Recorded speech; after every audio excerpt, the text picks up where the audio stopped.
Hey y'all, happy Monday. So we are going to pick back up where we left off last week in Hebrews chapter 9. And we started reading and we just kept going and going and going. Hebrews 9, we're going to start today in verse 21. And I'll tell you this week we're going to be looking a lot in Hebrews, Colossians, and Ephesians. Looking at and how grateful we are that we're not under the old covenant. It has been fulfilled, and now Jesus has been made our sacrifice. And if we are in Christ, if we have union with Him, then when God looks at us, He doesn't see us. He doesn't see our failures. He doesn't see sin. He doesn't see filthy rags. He sees Jesus. So let's go into, and we read Leviticus last week, which you probably all remember because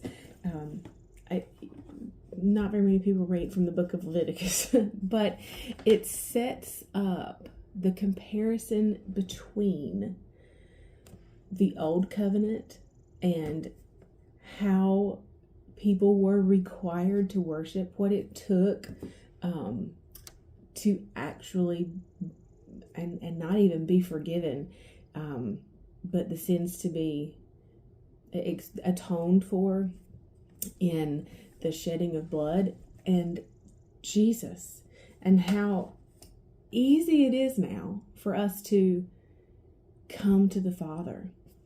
So Ephesians 9 verse 11, and just the very first words I love, because we've talked about all of the rules and regulations and how we were prevented from entering into the presence of God, and how we could not. Remember, only the priest could come into the Holy of Holies, and even then it was only once a year. Once a year. Could you imagine not being able to commune with the Father? So you can't pray because he can't hear your prayers. The sin, praying does not do anything. But not only that, but that even if you were a priest and the high priest, so not even everybody in the priesthood, only the high priest could go into the presence one day a year. That's just, we take for granted so much that we can pray. And that, not just that we live in a nation where we can pray, but that we live in a time where we can pray, and that God hears our prayers. But that's what verse 11 starts with. But the appointed time came. The appointed time came when Christ the Messiah appeared as a high priest of the better things that have come and are to come.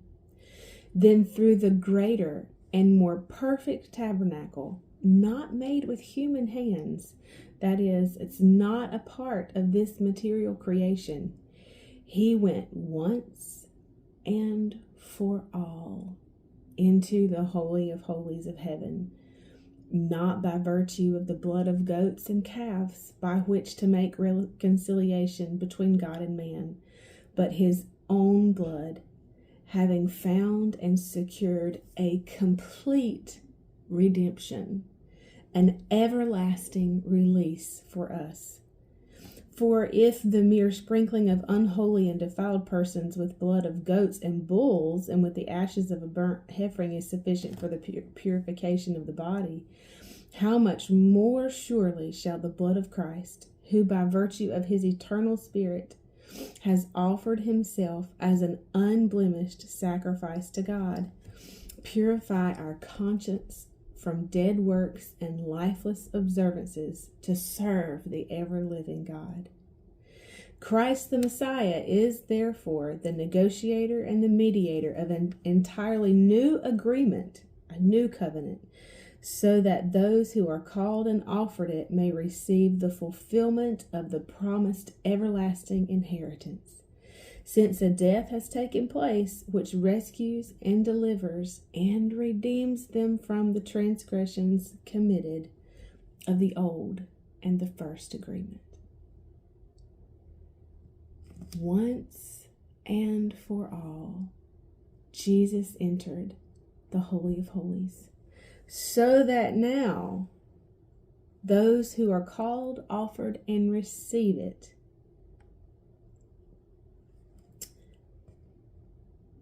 or who are called and offered it can receive it once and for all.